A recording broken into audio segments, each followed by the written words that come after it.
Իսկ դու արդեն որոշել ես, թե որ երկրներ պիտի այցելես 2025 թվականին։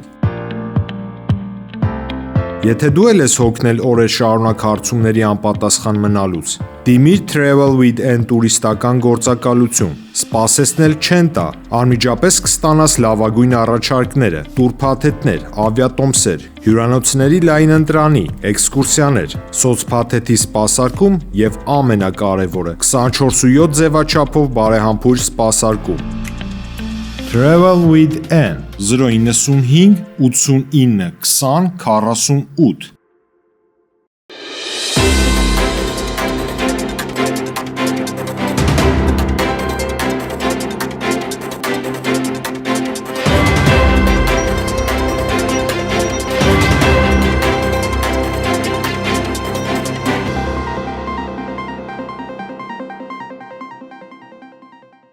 Ուկրաինան չի հաղթի, եթե Մոսկվայի եւ Կիևի միջև ռազմական հակամարտությունը չավարտվի առաջիկա տարիներին, հայտարարել է ԱՄՆ փոխնախագահ J.D. Vance-ը։ Լրատվամիջոցներում շրջանառվում է տարօրինակ գաղափար, որ եթե մարտերը շարունակվեն եւս մի քանի տարի, ռուսները կընկնեն, ուկրաինացիները կվերադարձնեն իրենց տարածքը եւ ամեն ինչ կլինի այնպես, ինչպես պատերազմից առաջ էր։ Սակայն դա այն իրականությունը չէ, որում ապրում ենք։ Եթե շարունակվի եւս մի քանի տարի, միլիոնավոր մարդիկ կարող են մահանալ։ Դա կարող է վերածվել միջուկային պատերազմի, ասել է Vance-ը։ Իրանի Սպահան նահանգի պահեստներից մեկում պայթուն է տեղ ունեցել, հաղորդում է Մեհրը։ Պայթունի հետևանքով կան զոհեր եւ վիրավորներ, դեպքը տեղի ունեցել 3 առավոտյան տեղական ժամանակով 10:30-ին։ Դեպքի վայր են ուղարկվել փրկարարական ջոկատներ, հրշեջ մեքենաներ եւ անձնակազմ։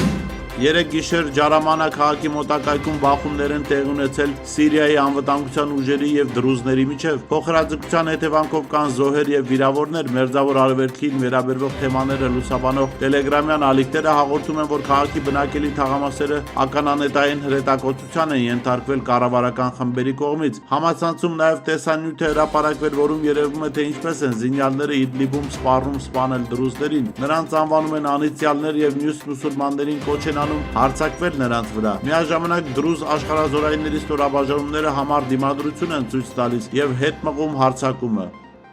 Ուկրաինայի ճակատագիրը կանխորոշված է, սակայն չպետք է թույլ տալ, որ այնինչ մնա այն քայքայվող երկրից նույնիսկ շատ տարիներ անց կարողանա անդամակցել ՆԱՏՕ-ին, հայտարարել է ՌԴ Անվտանգության խորհրդի փոխնախագահ Դմիտրի Մեդվեդևը։ Իմ կարծիքով Ուկրաինայի ճակատագիրը մեծ մասամբ կանխորոշված է, դա իմ անձնական կարծիքն է։ Անհասկանալի է, թե դեռ որքան կենսունակ կմնա Ուկրաինայի մնացորդը, ում պետք կգան դրանք պրագմատիկ արևմտյան աշխարհում առանց էներգետիկ ռեսուրսների եւ արդյունաբերության, առանց հեռանկարների եւ ներուժի, գրել է Մեդվեդևը։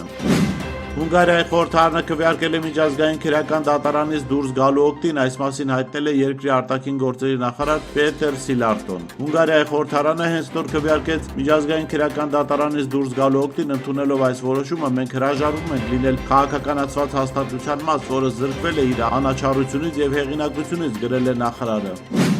ԱՄՆ նախագահ Դոնալդ Թրամփի ներմուծվող ապրանքների վրա մաքսատուրքեր սահմանելու որոշումը Չինաստանի համար բարիք է դարձել, քանի որ մաքսատուրքերը խարխլել են Վաշինգտոնի դիրքերը համաշխարհային ասպարեզում։ Այս կարծիքն է ներկայացվել The Wall Street Journal-ի խմբագրական հոդվածում։ Սխալ կլինի ենթադրել, որ մաքսատուրքերը միայն վնաս են հասցրել ներքին քաղաքականությանը։ Ընկերների եւ թշնամիների վրա հարձակումները խաթարել են աշխարհի վստահությունը Միացյալ Նահանգների հուսալիության նկատմամբ, համոզված են հոդվածի հեղինակները։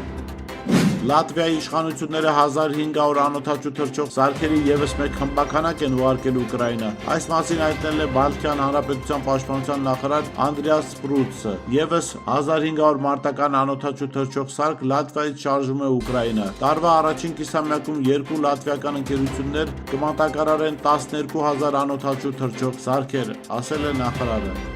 Իսրայելի բանակը թիրախավորել է Գազայի հատվածի տարբեր շրջաններ, որի հետևանքով վերջին մեկ օրվա ընթացքում զոհվել է 59 մարդ։ Այս մասին հայտնում է Ալ Ջազիրան։ Գազա եւ Խանա Յունուս քաղաքների գնդակոծությունների հետևանքով ըստ պաղեստինյան անկլավի բժշկական աղբյուրների ապրիլի 28-ին զոհվել է 48 մարդ, իսկ ապրիլի 29-ին լուսաբացից ի վեր Գազայի հատվածում Իսրայելի կողմից շարունակվող ռմբակոծությունների արդյունքում զոհվել է 11 պաղեստինցի։ Իրանի խորհրդարանն իմպիչմենտի գործընթաց է սկսել Իսլամական Հանրապետության ճանապարհների եւ քաղաքաշինության նախարար Ֆարզանե Սադեղի դեմ երկրի հարավում գտնվող Շահիդ Ռաջայի անվան նավահանգստում ամպուտության հետևանքով առաջացած պայթյունի պատճառով, ինչպես տեղեկացնում է իրանական Էկո Իրան լրատվականը, այս մասին հայտարարել է Իրանի խորհրդարանի քաղաքացիական շինարարության հանձնաժողովի անդամ Մանան Ռայիսին։